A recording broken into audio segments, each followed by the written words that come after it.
This is the Business Storytelling Podcast with Christoph Trapp, available on Google, Spotify, Apple, Pandora, and other podcast channels.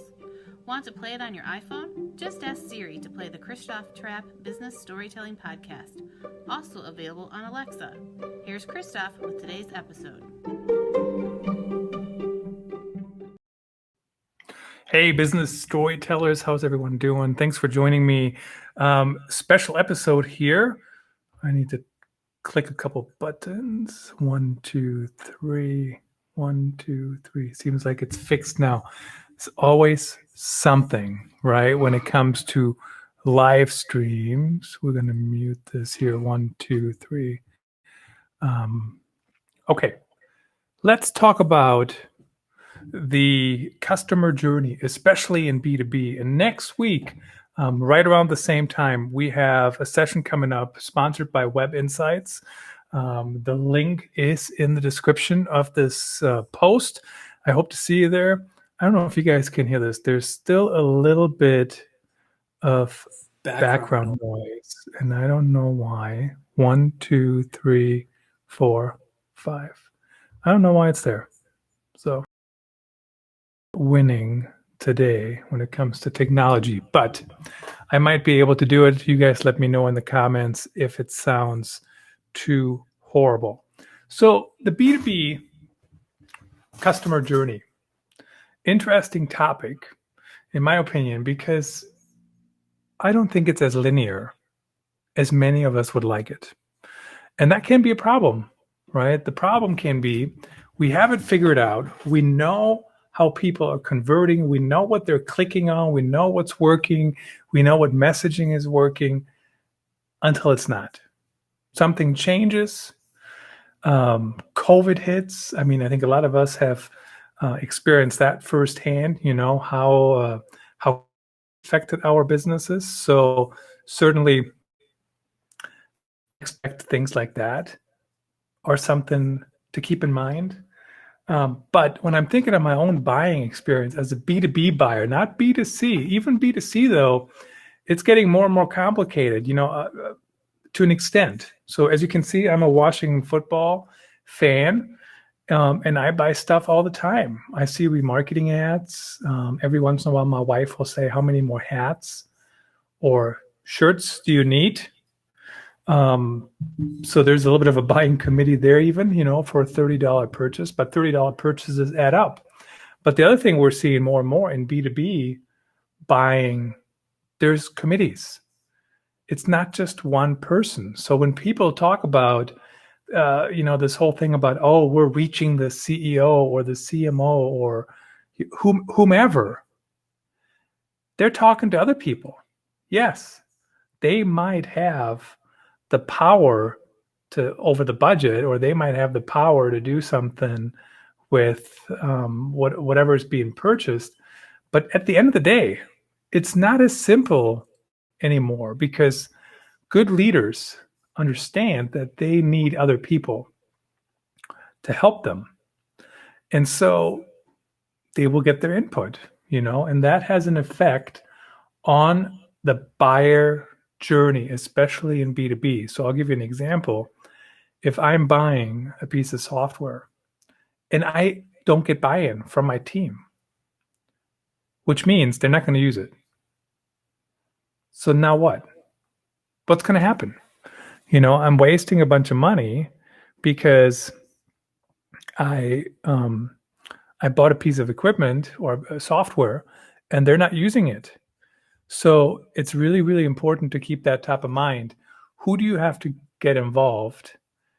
Who do people have to get involved? Who do your buyers have to get involved to make it a successful project? And the other thing is too, in software especially, if you don't have the buy-in and they don't use the tool, how are you going to re-up? How are you going to, extend the subscription? And whether that's software or something else, anything really, you want to have a long-term customer, right? So something to think about, that those things change. On the show next week, and there is a link for you to be notified in the show notes at the bottom here, we have a number of great guests. Lilah Waite. She's the group CMO at Web Insights. She's returning. She's been on the show 3 times now, maybe something like that, maybe 4. So she's one of the returning guests. Other returning guests have been Jen Vogel, Joe Polizzi, big names like that. So great to have her back on the show. And I'm very appreciative of Web Insights sponsoring us today's episode and the next one as well. Then we have Chris Ashley of Webeo, Chris Wickson, General Manager EMEA Marketing at Integrate. So EMEA, of course, that's Europe, Middle East, and Asia. Sean Pender, Head of Acquisition Marketing, UKI LogMeIn. So LogMeIn, of course, is a great tool. Who doesn't have problems with remembering passwords and whatnot? So how did I know about LogMeIn? Well, because they're always in front of me, and that's another thing. We're gonna how do we stay in front of people? And I know there's a lot of ad spends going on in every industry. People buying ads, and I think ads are necessary, but it's also a mix with other content. Content marketing, maybe social. Social is mostly about awareness anymore. From my experience, but it's still important. It's still something we want to use. It's still something we need to look at. An omni-channel approach. So what do customers look like? And it used to be so much easier when it was just a line, right? You start here, you end here. But now, in my opinion, we'll see what the experts say next week. It goes up and down. Like people dip in, people dip out. And I'll give you an example. I've been a B2B buyer to an extent in a while. I'm also a B2B marketer. I was ready to buy something. Really substantial purchase. I mean, it really was. It was substantial. So it took me some time to take a look. And you know what they did? They just kept calling me nonstop. They just called over and over and over. In fact, to the level of I didn't even consider them just because I didn't even have time to, because they just kept calling me. Like, trust me, dudes. Seriously, if I say, give me some time, and then they say, well, how much time? Tomorrow? No, not tomorrow. Oh, the day after? No, not the day after. So have some empathy, have some understanding of timeline, especially I think this one was like, I don't know, $82,000 purchase, something like that. Maybe I remember that too high. Maybe it was 50,000. But at the end of the day, I need the time to evaluate. And so, but you got to keep that in mind. So you can reach out to me, but when is the right time? I know Lilah Waite has some opinions about how fast you follow up with people. Like somebody fills out a form, she shared that before, and within 10 minutes, you should be on the phone with them. Probably not a bad idea, except sometimes I fill out a form and then I'm going doing something else. But if I'm literally currently, I have time to talk, a fantastic strategy, right? We'll talk about how do you start creating your customer journey map, and really, maybe more importantly, how do you update it? How do you know what changes? And also, how do you know it's not just a knee-jerk reaction to something currently happening, but it is something that's ongoing. So something to think about. We'll talk about that next week as well, and we'll go from there.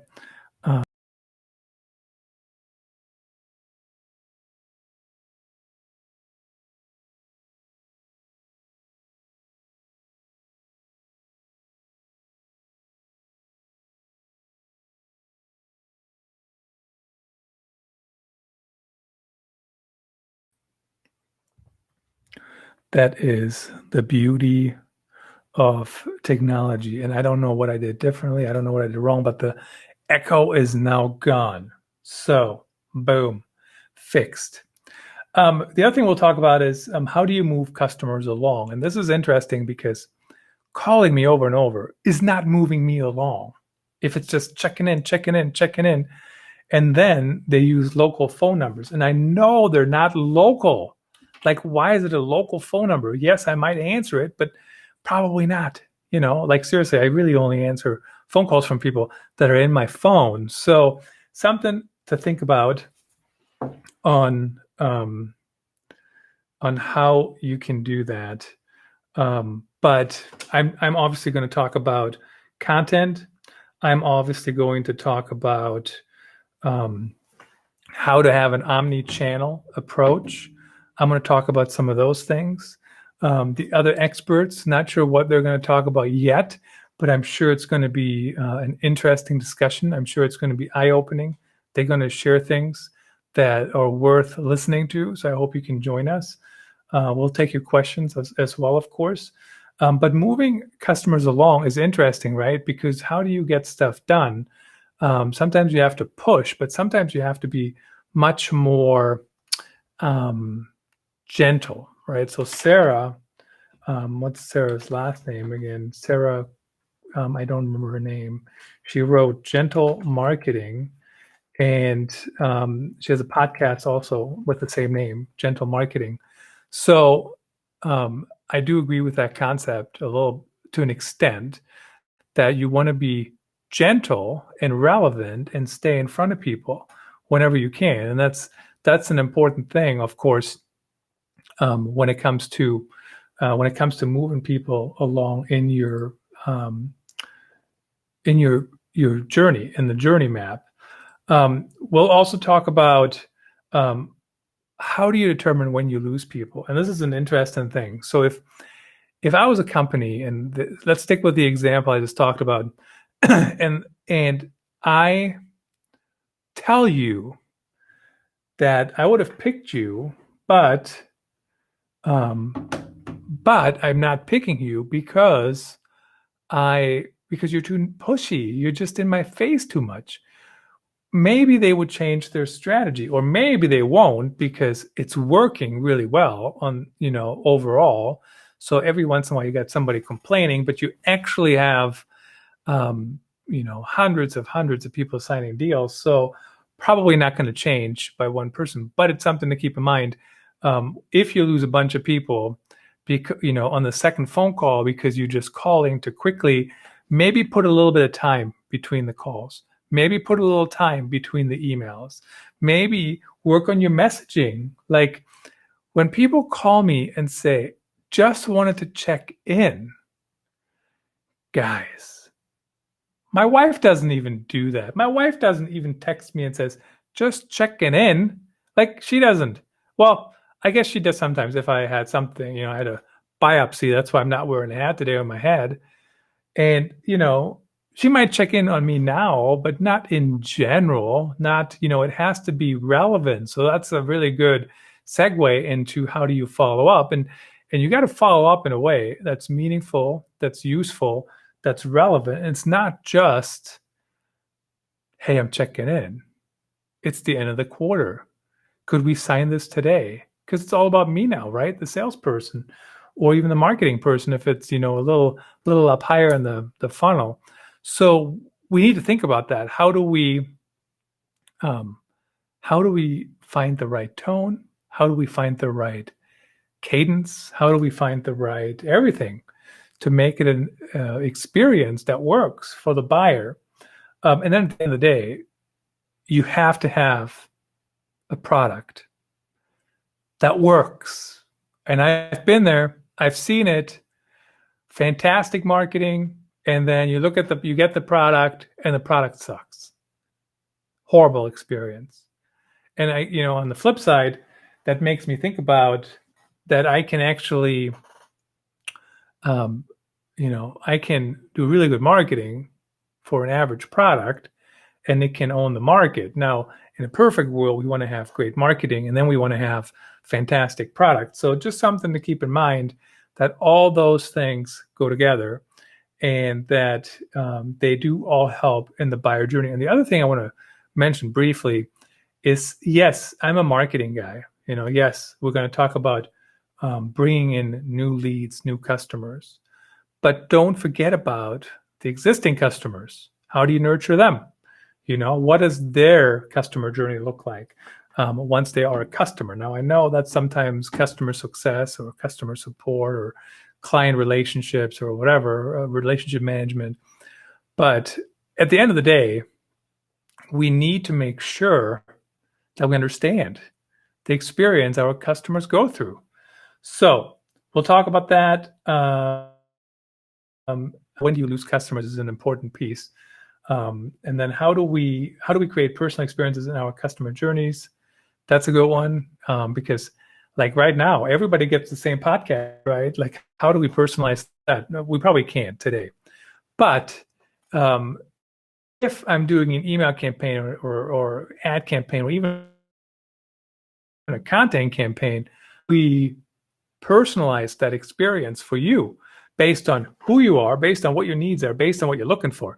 So now it's a little bit of a hodgepodge on some things, right? I mean, if you do, let's say you do content around SEO for SEO purposes. I mean, at the end of the day, even if you're perfect, I mean, unrelated people searching for things might find it too. So it's not an exact home run quite yet. Of course, doing personal experiences. I mean, I can call you and I can talk to you, and that's basically the personal. But how do we do personalized experience at scale? And we'll talk about that too. So, guys, as I'm thinking about all the questions here that we just kind of run through quickly, 1, 2, 3, 4, 5, 6 questions, and we'll have 60 minutes. So what, 10 minutes per question? That time is going to fly. So if you have any questions you want me to ask, if you have any questions you want us to consider, tweet me at ctrap on Twitter. I'm happy to talk about them, but I'm always fascinated to find out what everybody else is doing when it comes to customer journey.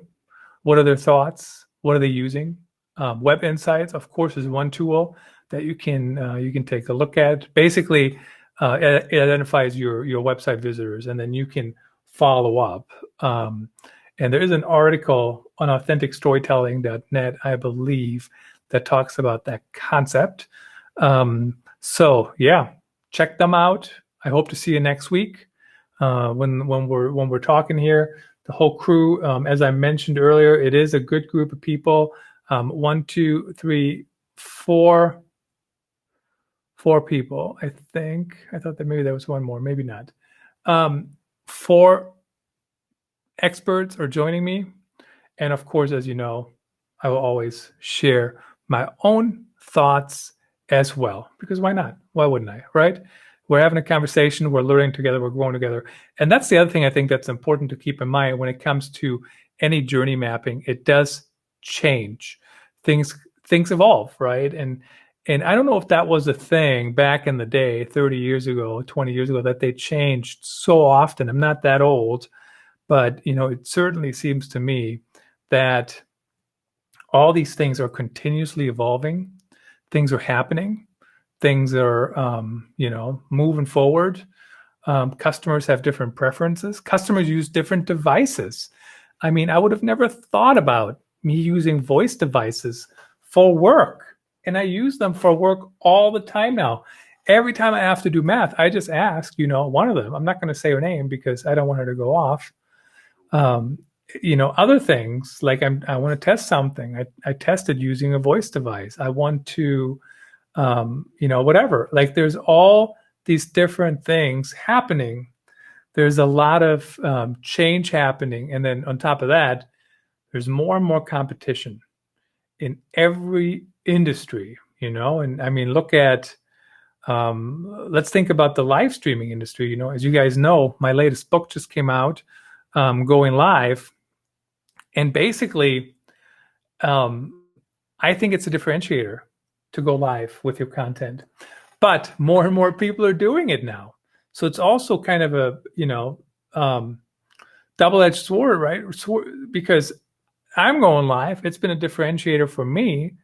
A lot of other people now going live, so it's a differentiator for them. But the more crowded that area gets, like anything else, you got to find new ways to connect with your audience. And connect, when I say audience, I mean your potential buyers.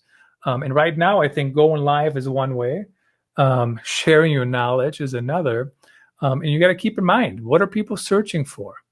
I know, yes, we do want to run ads, but we also want to keep in mind, what are the needs that they have? What are the things that we need to share to bring them in? And I think there is a thirst for knowledge. I think there is a, not a FOMO, but there is a fear for many to screw it up.